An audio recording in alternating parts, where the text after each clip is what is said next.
X की बंदिश का इजहार राय की आज़ादी से कोई ताल्लुक नहीं। मुल्क में हमारे खिलाफ जो ज़बान इस्तेमाल की जाती है वो नाकाबिले बर्दाश्त है। कौमी असम्बली में वज़ीर ममलिकत शिजा फातिमा का इजहार ख्याल, कहा कि आज़ादी इजहार राय पर पाबंदी होती तो फेसबुक और टिकटॉक आज बंद होते। एक्स को वजारत दाखिला की हिदायत पर बंद किया गया। कौमी सलामती से बढ़कर कुछ भी नहीं, हमें इंटरनेट बंद करने का कोई शौक नहीं।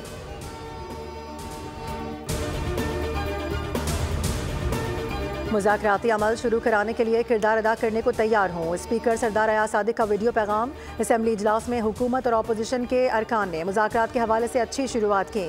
अमन व अमान, मुल्क की तरक्की और सियासी तलखी को कम करने के लिए जो भी किरदार अदा कर सकता हूँ करूँगा।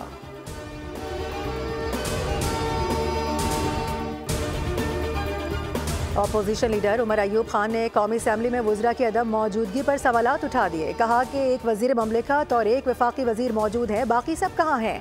PTI ने ऐवान का बॉयकॉट कर दिया। अपोजिशन लीडर उमर अयूब की क़यादत में अरकान ऐवान से चले गए।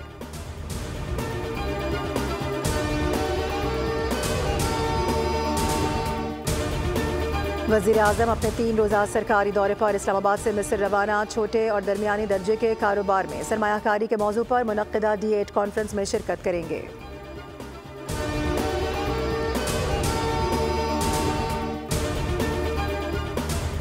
और भुट्टो रेफरेंस में फेयर ट्रायल के तकाज़ों को पूरा नहीं किया गया। चीफ जस्टिस का इजाफी नोट लिखा। जस्टिस काजी फाइज ईसा और दीगर जजेस के नोट्स पढ़ने का इत्तेफाक हुआ।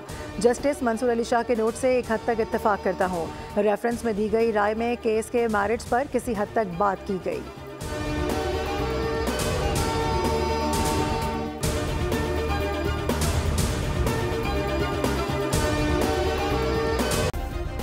सब्सक्राइब करें और बेल दबाएं ताकि कोई खबर रह न जाए।